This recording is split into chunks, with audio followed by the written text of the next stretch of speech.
All right, welcome back. Continuing on with Genesis chapter 18 and Matthew chapter 18. We'll start in Genesis, of course, starting in verse 1. And the Lord appeared unto him in the plains of Mamre, and he sat in the tent door in the heat of the day.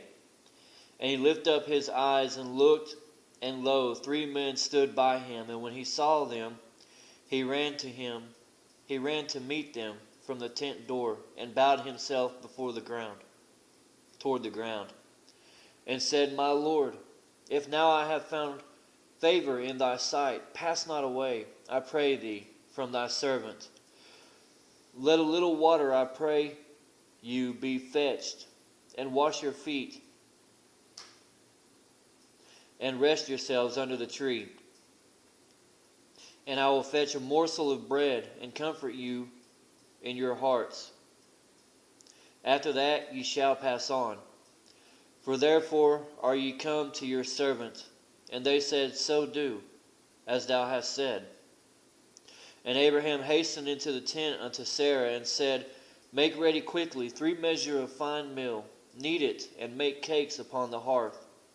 And Abraham ran unto the herd, and fetched a calf, tender and young, and gave it unto a young man, and he hastened to dress it. And he took butter and milk, and the calf which he had dressed, and set it before them. And he stood by them under the tree, and they did eat. And they said unto him, Where is Sarah, thy wife? And he said, Behold, in the tent. And he said, I will certainly return unto thee according to the time of life. And lo, Sarah thy wife shall have a son.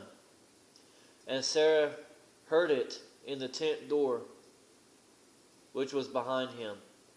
Now Abraham and Sarah were old and well stricken in age, and it ceased to be with Sarah after the manner of women.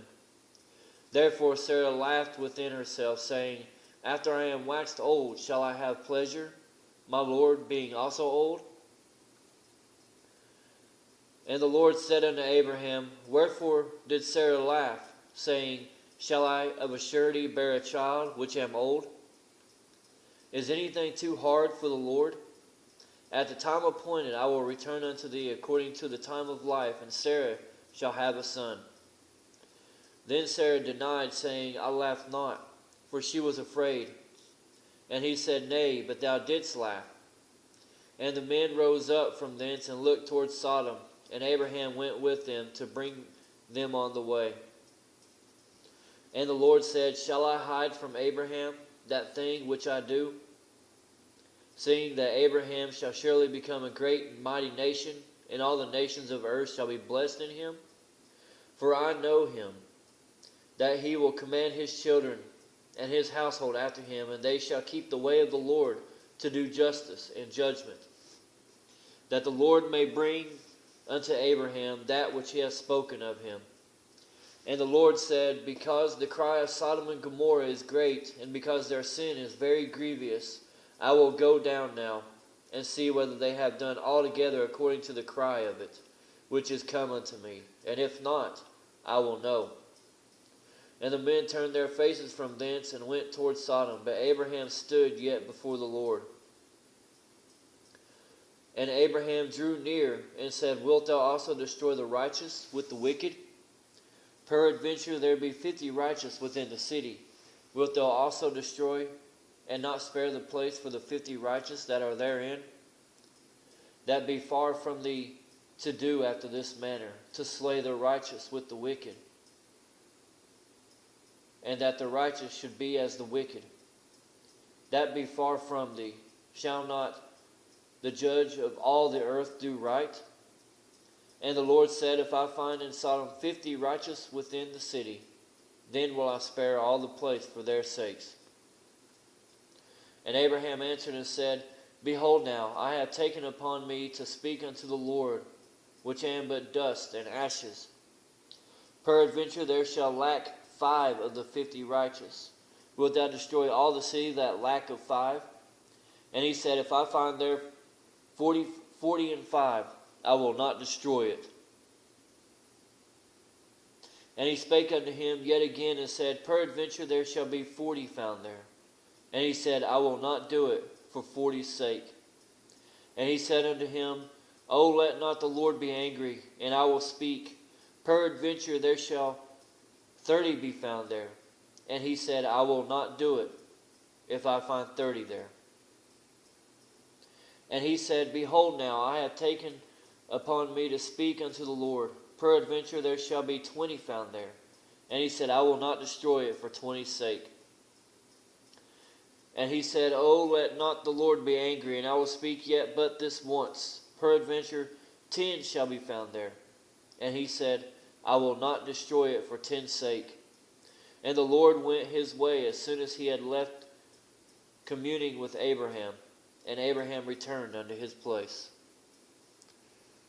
What an awesome and merciful God we have.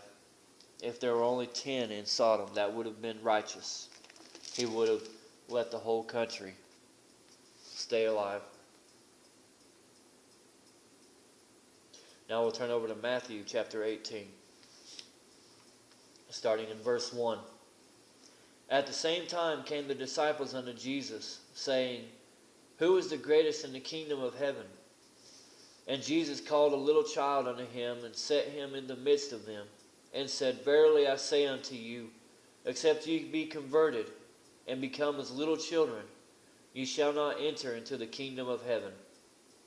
Whosoever therefore shall humble himself as this little child, the same is great in the kingdom of heaven. And whoso shall receive one such little child in my name, receiveth me.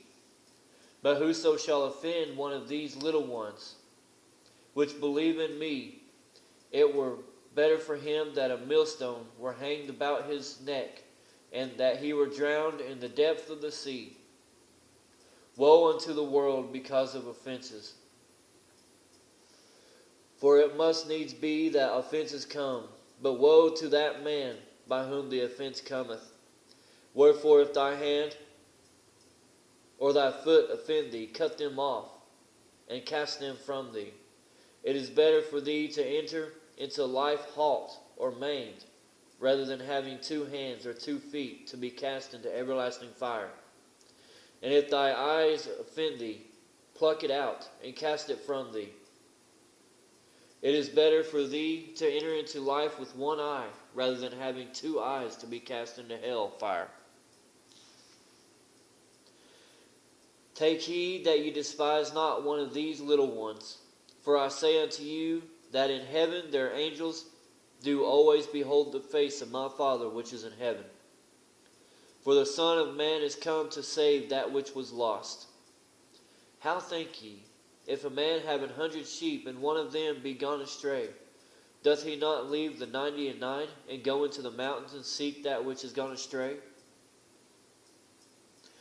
And if so be that he find it, verily I say unto you, he rejoiceth moreover of that sheep than of the 99 which went not astray.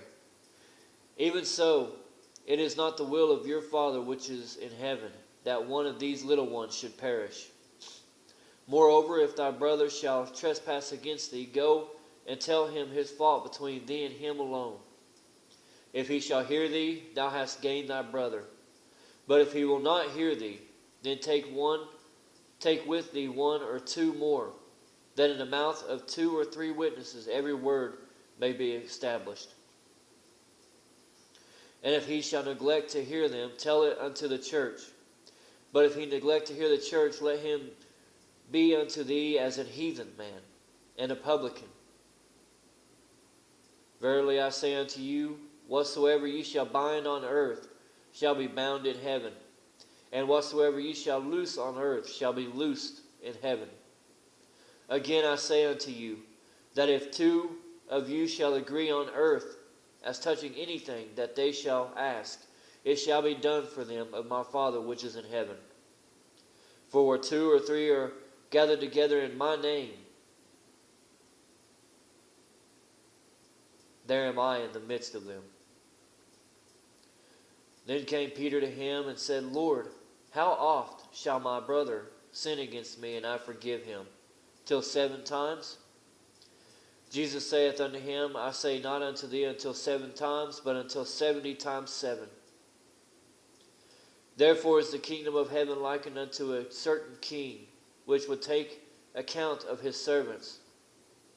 And when he had begun to reckon, one was brought unto him which owed him 10,000 talents.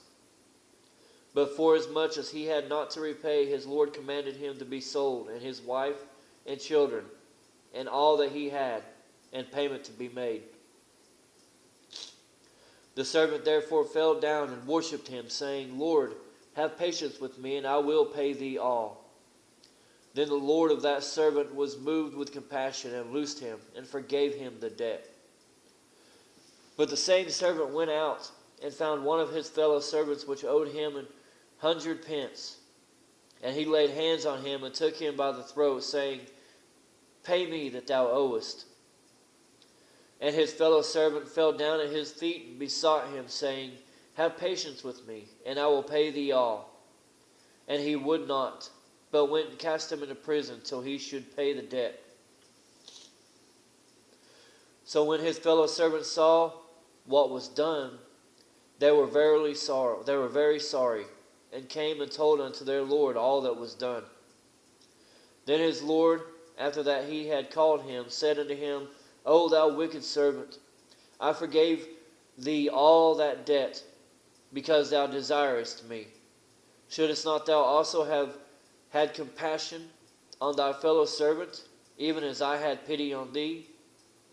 And his Lord was wroth, and delivered him to the tormentors, till he should pay all that was due unto him. So likewise shall my heavenly Father do also unto you, if ye from your hearts forgive not every one his brother their trespasses.